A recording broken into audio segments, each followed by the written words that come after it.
Cabinet मंत्री सतपाल महाराज ने जोशीमठ से मुख्यमंत्री धामी को फोन लगाया तो आखिर क्या कहा? कैबिनेट मंत्री सतपाल महाराज ने जोशीमठ में किस चीज की जांच कराने की बात कही? आखिर सतपाल महाराज के सामने ऐसी क्या शिकायत आई कि उन्हें धामी को फोन लगाना पड़ा? ये सब आपको आगे बताएंगे। लेकिन सतपाल महाराज जब जोशीमठ में थे तब उन्होंने अधिकारियों को भी सीधे सीधे ये कहा कि यहाँ सिर्फ कमरे कैप्चर मत कीजिए बल्कि काम कीजिए और जो प्रभावित लोग हैं उनकी मदद कीजिए। यहाँ पर मैं अभी सारे प्रभावित इलाकों का मैंने दौरा किया और देखा कि दरारें पड़ी हुई हैं और मकान जो है ध्वस्त हैं।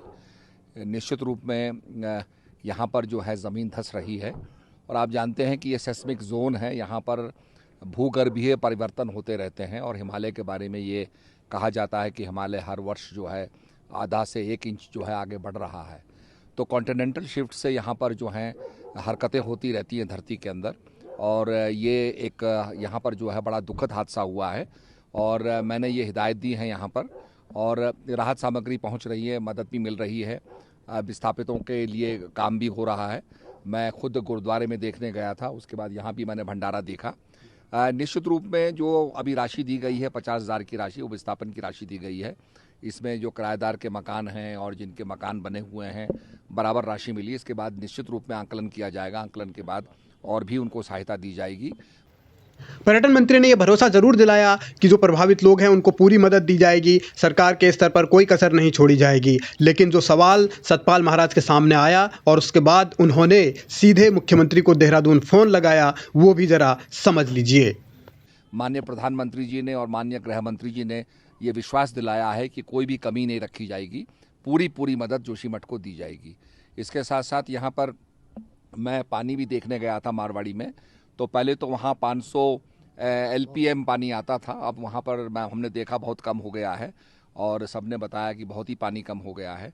तो निश्चित रूप में मैंने अभी जब मैं नरसिंह मंदिर गया था तो वहाँ पर लोगों ने बताया कि साहब यहाँ पर जो है ब्लास्टिंग हो रही है, माइनर ब्लास्टिंग हो रही है। तो मैंने सतपाल महाराज को जब किसी ने बताया कि ब्लास्टिंग अभी भी हो रही है NTPC के प्रोजेक्ट में, तो उसके बाद उन्होंने CM धामी को फोन पर इस बात की जानकारी दी और ये कहा कि इस पर तत्काल प्रभाव से रोक लगाने के लिए कड़े कदम उठाए जाएं। तो ये उनके एक फोन करने की वजह थी जिसके जरिए उन्होंने ये संदेश देने की कोशिश की कि जोशीमठ को किसी भी कीमत पर बचाया जाना चाहिए और इसके लिए हर कदम उठाए जाएं। एक आंकलन किया जा रहा है, आंकलन के बाद ही कोई चीज़ दी जाएगी।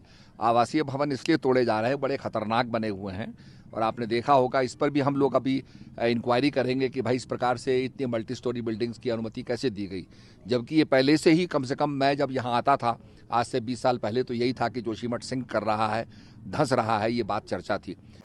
आकलन तो लगातार हो ही रहा है, लेकिन सतपाल महाराज ने जो मुद्दा उठाया है वो बेहद गंभीर है, बेहद संजीदा है। सिस्टम पर सवाल है, तमाम सरकारों पर सवाल हैं। सवाल इस बात को लेकर कि जोशीमठ में आखिर जो बहुमंजिला इमारतें हैं, जो मल्टी स्टोरी बिल्डिंग हैं, उनको बनाने की इजाज़त किसने दी? सतपाल महाराज ने ये कहा है कि इनकी जांच कराई जाएगी। यानी अब जबकि लगातार पहले से सवाल उठ रहे थे कि जोशीमठ खतरे में है, धंस रहा है, तो फिर पहले से एक तो उपाय नहीं किए गए और उस पर जो मल्टी स्टोरी बिल्डिंग बनाने की इजाज़त दी गई, तो किसके इशारे पर, किसके कहने पर, इन तमाम पहलुओं की जांच अगर होगी तो शायद सच सामने आएगा।